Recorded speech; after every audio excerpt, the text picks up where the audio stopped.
You're probably wondering شو هي هاي relation. V equals IR. V جهد اللي هو voltage. I تيار كهربائي current. R اللي هي resistance. اليونت تبعها بتكون in ohm ampere voltage volts. اوكي هلا basically when مثل ما قلنا من قبل in series بيكون ال current is the same across all components. This would be constant. هاي relation you can't use unless لازم يكون في one constant لحتى تعرفوا شو relation between the two others. يعني لو كانت in series بنعرف إنه ال current رح يكون constant on both of them، رح يكون the same. فبدنا نعرف الريليشن بين ال resistance والvoltage. resistance والvoltage بتعرفوها exactly. مثلا لو غيرتوها to represent it as V over R، هاي constant. So whatever happens هاي تزيد هاي تقل هاي تقل هاي تزيد هاي anything هذا ما بده يتغير. So هاي لو زادت هاي بدها تزيد لحتى هاي ما تتغير. يعني in case كانت هاي 10 هاي 5 بدها تعطي 2. اوكي او هاي عليت صارت 20 هاي بدها تصير 10 لحتى هاي تصير 2. بدها تضل constant، بدها تزيد تزيد لحتى يكون the same. او حتى لو قلت مثلا صارت 5 اقل عن 5 اقل عن 10 و 20 هاي بدها تقل اكتر.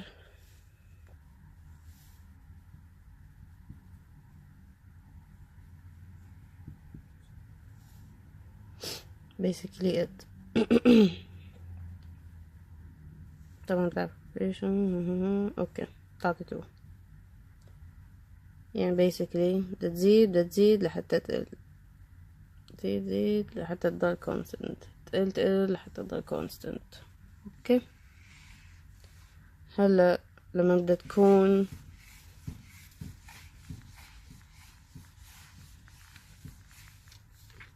parallel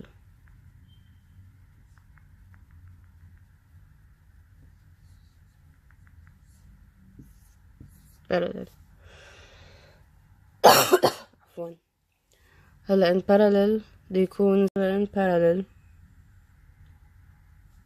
قلنا الفولتج حتكون constant لأنه حيكون across both of them is the same مش حتتغير. so لحتى نعرف ال current نعرفها شو relation تبعها to the resistance.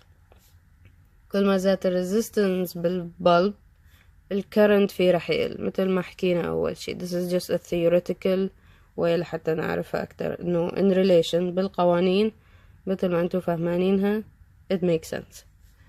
لو بده يزيد مثلا على مثالنا طول الحيط بده يقل الماء اللي بده يعدي، نفس الشي لو بده يقل بده يزيد الماء اللي بده يعدي. وهيك هي.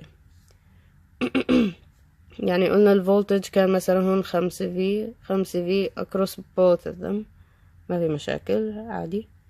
بس هون مثلا هاد عنده resistance مثلا قلنا هاي 5 volts، يعني هون مثلا بدها تكون 5 over 2 ضرب 2 هاي 2 ohm وهاي أمبير. أو هلا هون هاي هي الأرقام العادية. هلا هذا بده يزيد مثلا وهذا بده يورجيكم كيف بيقل. مثلا هاي حتكون 5، هاي حتكون 1. هاي كانت 2.5 صارت 1، هاي 2 صارت 5.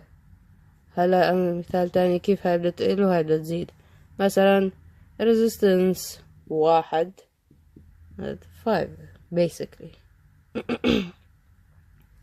فإنه شو التغييرات اللي بدها تصير؟ الفولتج بدها تكون constant تبع البطارية اللي هي الباور سورس. so yeah، أتمنى تكونوا استفدتوا. so next time راح نشرح أكتر عن السيركتس، و راح نحكي أكتر تفاصيل مثلا عن components تانية and more notes we have to keep in mind. while at it راح ورجيكم components represented on a breadboard and we'd understand it هيك يعني واحدة like bit by bit. Thank you. Subscribe.